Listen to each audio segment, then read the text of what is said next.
One very good evening. आज मैं अभी सर इंग्लिश कॉपी से लेकर आया हूं आपके लिए बहुत ही खूबसूरत टॉपिक, जिसमें आज मैं आपको इंग्लिश में कैसे यूज करते हैं कहावतें, ये मैं आज आपको सिखाने वाला हूं।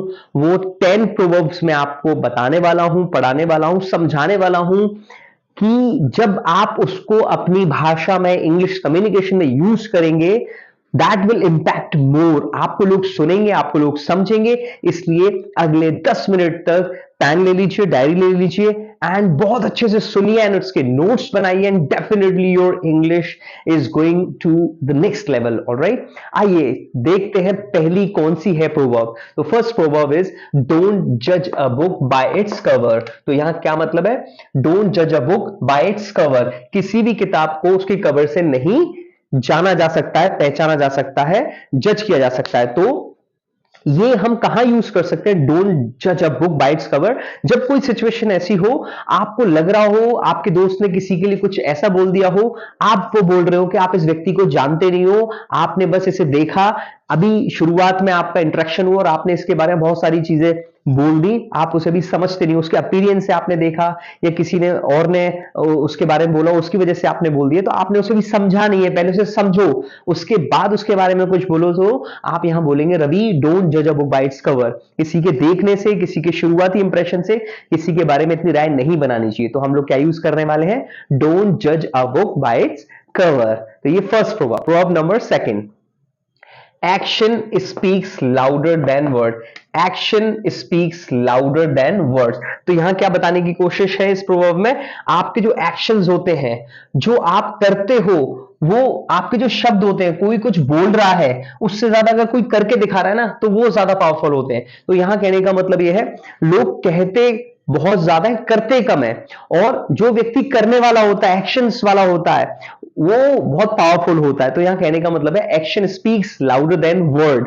तो आप यहां क्या बताना चाह रहे हो कि अगर कोई बहुत ज्यादा बोल रहा है तो आप बोल सकते हो कि action speaks louder than word. बोलता बहुत है, कर नहीं पाएगा, क्योंकि करने वाले ही आगे बढ़ते हैं, करने वाले ही लोगों के दिलों में जगह बनाते हैं और करने वाले ही करके दिखा के चले भी जाते हैं। तो यहां आप बोलेंगे action speaks louder than words.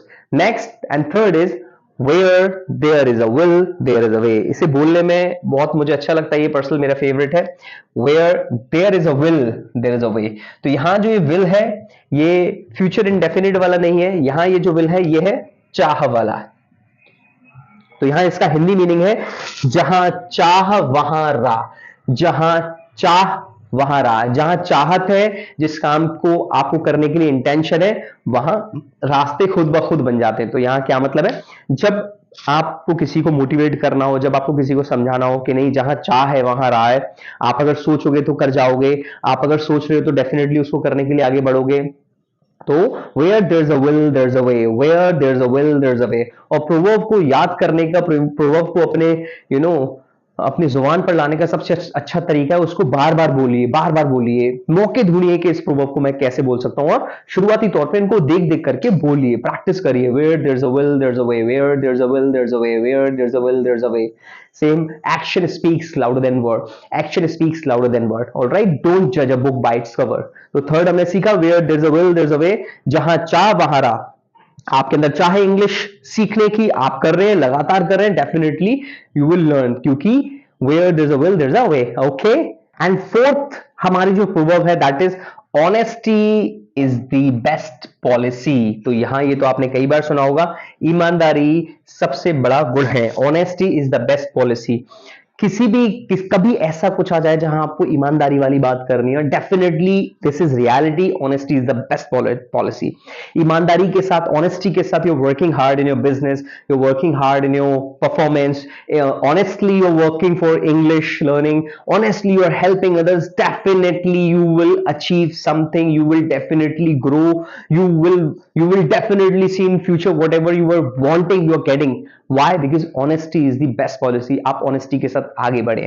तो जब ईमानदारी वाली बात आए तो आप honesty is the best policy proverb use करेंगे, कहावत का यूज करेंगे। Next and fifth is knowledge is power. Absolutely 100% truth, exceptionally truth, knowledge is power। Parents बार बार बोलते हैं पढ़ लो पढ़ लो पढ़ लो, बिकॉज नॉलेज इज पावर, जानकारी ही सबसे बड़ी शक्ति है। तो आपको जब ये दर्शाना हो knowledge is power, so don't waste your time, focus on your studies. तो किसी को बताना हो तो आप यहां जब भी नॉलेज की बात आएगी then you can say knowledge is power. 6 जो आपका प्रोवर्ब है that is ignorance is bliss. Ignorance is bliss. Ignorance का मतलब क्या होता है? चीजों का ना जानना। कभी कभी, कभी कभी नहीं, मैं आज के समय में ज्यादातर यही बोलूंगा, चीजों का, बहुत सारी चीजों का आपको पता ना होना ही एक वरदान होता है। यहां ब्लिस का मतलब है वरदान, राइट? तो वरदान, ऑलराइट। इग्नोरेंस, बहुत सारी चीजों का ना जानना वरदान होता है। आज के समय में, गूगल के समय पे, आप अगर बहुत सारी चीजों को एक साथ लोगे, बहुत सारी चीजों को समझना चाहोगे, जानना चाहोगे, हर चीज को लेना चाहोगे, तो आप देखोगे that you are going to first your mind, you gonna mess up your mind, you gonna confuse yourself, you will be in hot water, you can't take decision, your decision making will be slow. तो यहां क्या करना है? आज के समय में ज्यादातर चीजों को नहीं जानना है, जो जानने वाली चीज है वही जानना है। तो ऐसे ऐसे टाइम पर जब आपको ये चीज बतानी हो कि आजकल बहुत सारी जानकारी की जरूरत नहीं है, तो आप बोल सकते हैं इग्नोरेंस इज ब्लिस। जब आपके पास कई सारी चीजों की इग्नोरेंस होगी तो आप बहुत ही पीस के साथ रहोगे, फालतू की चीज आपको नहीं पता है, जानकारी वाली चीजें आप बता रखी है, ऑलराइट।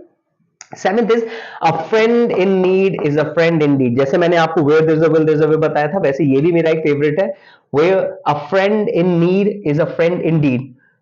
जरूरत के समय पे जो आपका दोस्त है, आपको जब जरूरत है वो आपका दोस्त आपके साथ है, वही सचमुच का दोस्त है। तो यहां सचमुच, Indeed, a friend in need is a friend Indeed, a friend in need, a friend in need is a friend Indeed. जो रियलिटी में जब आपको जरूरत है, आपका दोस्त आपके साथ है, वही आपका सचमुच का दोस्त है, ऑलराइट। तो जब आपको दोस्त की बात करनी हो, रियलिटी की बात करनी हो, एक सचमुच दोस्त की बात करनी हो, तो आप यूज कर सकते हैं proverb a friend in need is a friend Indeed, alright. एथ इज हेस्ट मेक्स वेस्ट। जल्दबाजी शैतान का काम है। जल्दबाजी चीजों को खराब कर देता है। जल्दबाजी आप बहुत सारी चीजों को वेस्ट कर देता है। तो यहां देखिए, हेस्ट मेक वेस्ट आपको क्या बताना चाह रहा है? जब जब आप जल्दबाजी के साथ आगे बढ़ेंगे, आप मिसलीड होंगे, आपको दिक्कतों का सामना करना पड़ेगा, आपको परेशानी का सामना करना पड़ेगा, alright. Ninth is beauty is in the eye of beholder. Beauty is in the eye of the beholder. तो जो सुंदरता होती है वो बी होल्डर मतलब देखने वालों की आंखों में होती है। किसी व्यक्ति को सारी चीज अच्छी लगती है, बहुत ऑप्टिमिस्टिक लोग होते हैं, कई सारे लोग होते हैं जिन्हें कुछ अच्छा नहीं लगता, उन्हें सभी चीजों में परेशानी दिखती है। वो कौन लोग होते हैं? वो पेसिमिस्ट लोग होते हैं जिन्हें हर चीज में परेशानी दिखती है। तो यहां हमको किसी की तारीफ करनी हो, किसी ने तारीफ की हो, तो हम बोलेंगे नहीं सर ये तो आप देख रहे हैं, आपका कमाल है, आपकी आंखों का कमाल है, ये तो देखने वाले की आंखों की खूबसूरती है साहब। तो आप यहां बोल सकते हो beauty is in the eye of beholder, देखने वालों की आंखों में सुंदरता है, alright. Last, one of my favorite proverb is practice makes perfect। तो प्रैक्टिस, अभ्यास, अभ्यास से चीजें परफेक्ट होती हैं। अभ्यास लगातार अगर आप करते रहेंगे तो आप परफेक्शन की ओर आगे बढ़ते रहेंगे। आपको कोई भी चीज सीखनी हो, if it is about cycling, if it is about swimming, cricket, cooking, if English speaking, whatever you want to become, whatever you want to do it, you have to go with the practice, because practice is only the tool which you can have. You can practice over that particular thing, you can be a master of it, all right। तो ये थे मेरे 10 favourite proverbs, और आपकी English को it can icing on the cake, आपकी English में 4 चांद लगाने वाले हैं ये 10 प्रोवर्ब। आई होप आपको समझ में आया होगा। प्लीज रिक्वेस्ट करूंगा शेयर करें ज्यादा से ज्यादा वीडियोस को, क्योंकि मेरा एम, मेरा मिशन है, मेरा पर्पस है लोगों को हेल्प करना, लोग घर तक, जो लोग बिजनेस कर रहे हैं, जिनके पास टाइम नहीं है, पैसा नहीं है, वो घर बैठ करके अपनी इंग्लिश को स्ट्रांग कर सके और अपने आप को आगे बढ़ा सके। प्लीज सब्सक्राइब करिएगा, चैनल को लाइक कर दीजिए एंड शेयर जरूर कर दीजिएगा। Bye bye, take care, see you. मैं भी अभी सर इंग्लिश कॉपी से आता रहूंगा आपको कई और सारे इन्फॉर्मिंग एंड लर्निंग वीडियो लेकर।